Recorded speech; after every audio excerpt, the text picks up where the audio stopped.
Now we will have Grace Spielmeyer, who will be giving an educational presentation on quilts. Grace was selected to represent Sac County at the Iowa State Fair.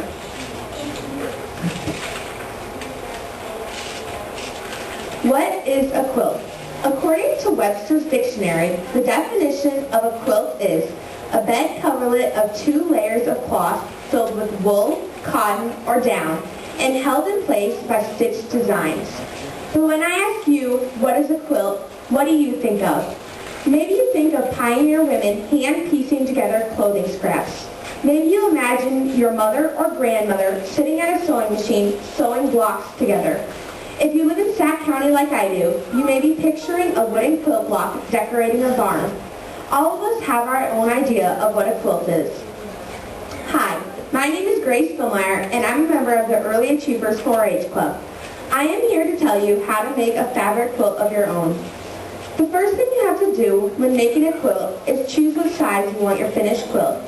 You can make it a king, queen, double, single, a baby quilt, or a wall hanging.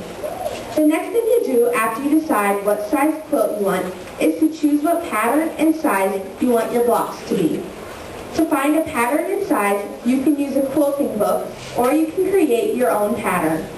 Sometimes the pattern you choose will determine the size of your blocks.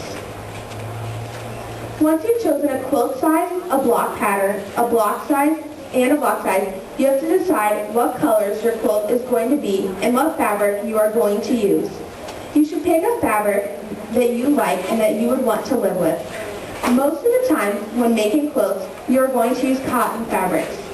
Cotton is strong when wet, irons easy at high temperatures, creases easily, absorbs moisture, and wears well.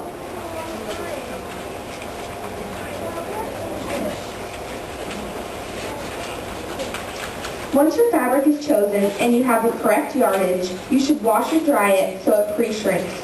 Next, you'll want to iron your fabric to remove wrinkles. Then you are ready to cut it out. You may just have one solid colored block, or you may have a pieced block. To cut blocks, you can do one of 2 things. You can use a pencil and ruler to draw a specific shape, as you can see here, or you can use a template and trace it on the fabric and then cut it out. To cut it out, you can use a scissors, or you can use a rotary cutter. You can also use a template, as this one, and cut it out with a rotary cutter. Templates can be made from cardboard, as you can see on my poster, from plastic, or you can buy them at some stores. If you cut out a single block and you don't have to piece your block together, you can skip this next step. But if you do have to piece your blocks together, you're going to take the pieces of your block and lay them out in the correct order, and then you're going to sew them together. After you have all of your blocks cut out and sewed together, it is time to start putting the quilt together. First, you should lay your blocks all out. To do this, you might have to lay them on the floor, or you can use a bed if it is the same size or larger than the quilt you are making. You want to lay them out so you know you have enough blocks and of the right color and that they are in the correct pattern. After you have it laid out, you're going to start to sew it together. To make it easier, you can sew the pieces into rows. And as you can see, I sewed these 2 together, and then you would sew this one on, but this would be in the wrong pattern because the red would be touching the red. Once you have all of your rows sewn together, you will have your quilt top done. After you have your quilt top done, you're going to have to put the back on and the batting in between.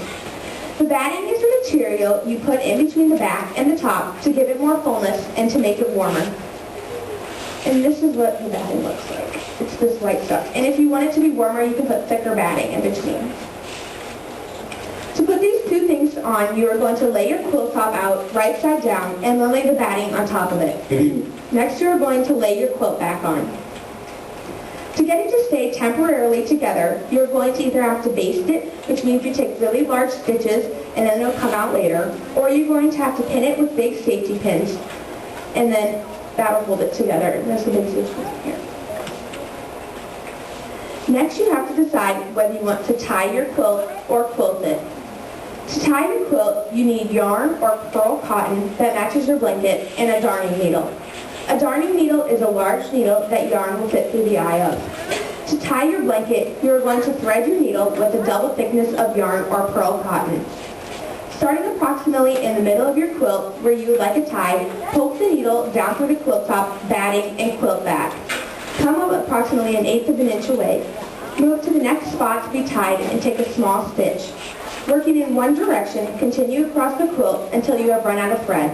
Continue stitching until the quilt top is done. With scissors, clip the threads between the stitches.